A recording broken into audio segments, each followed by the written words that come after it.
So why is my car leaking transmission fluid? From the AC condenser. Well, actually it was, and I actually fixed it.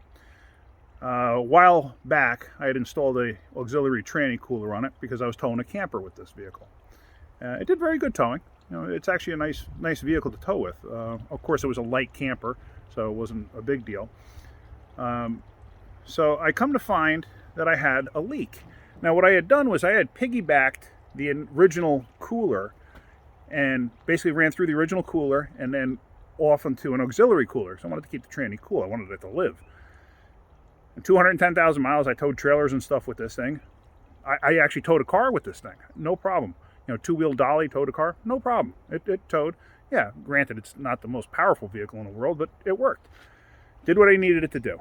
So I started to notice on the nose, I would see like residue of oil. And I was like, what the hell is this coming from? You know, the bumper cover, you know, at the bottom. So I had it up on a lift, and I was looking, and I could see the radiator support.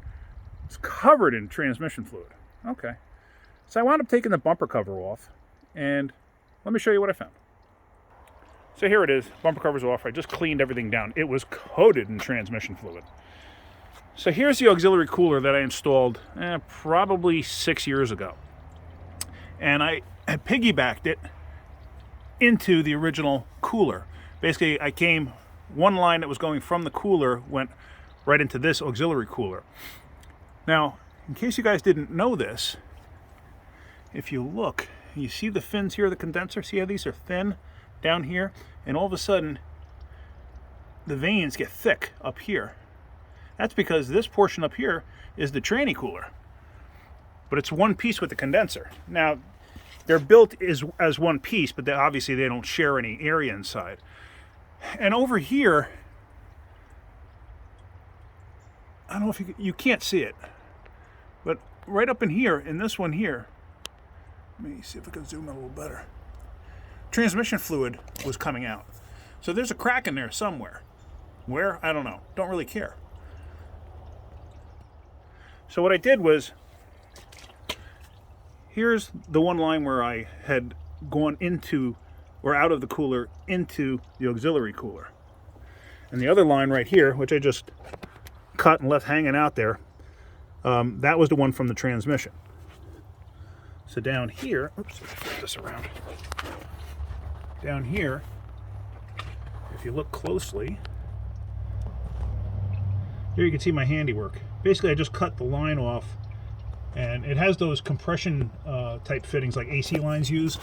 Like, see that aluminum crimp? It uses that design. And let me see, where am I? And what I did was I used a die grinder, and I just put a slit in it, and then broke it open with a screwdriver. Took that off, put that hose on with high pressure fuel injection clamps. That other clamp is a high pressure Chrysler transmission line clamp. I didn't have any more of those. So just ran new line, and if you remember my other videos, make sure you use the proper type line for this. This is actually power steering line. It'll work perfectly fine for my application. So now I'm not using the factory tranny cooler anymore. I'm just using this auxiliary cooler. I just don't feel like purchasing a new condenser for this vehicle. If I can get another 1.5 years, 2 years out of this vehicle, I'll be happy. Why should I spend another $150 and then all the labor involved in changing it? So that's it. I just cleaned off all the goo that was there. I mean, it was a mess. So I just cleaned it all up. And now I'm going to pull it back in the shop and put the nose back on it. So that's it for now. If you guys get anything out of my videos, hit the like button. If you could, please subscribe. Please tell your friends to subscribe too. It would really help me out a lot. I need to get my members up. You know, the numbers got to go up. I need to have so many subscribers before YouTube will actually help me. And that's what I'm looking to do. I want to make it a better channel. So if you could, tell your friends. I'd appreciate it. That's it. Man, I can't speak English today. That's it for today. You guys have a great day. Keep wrenching.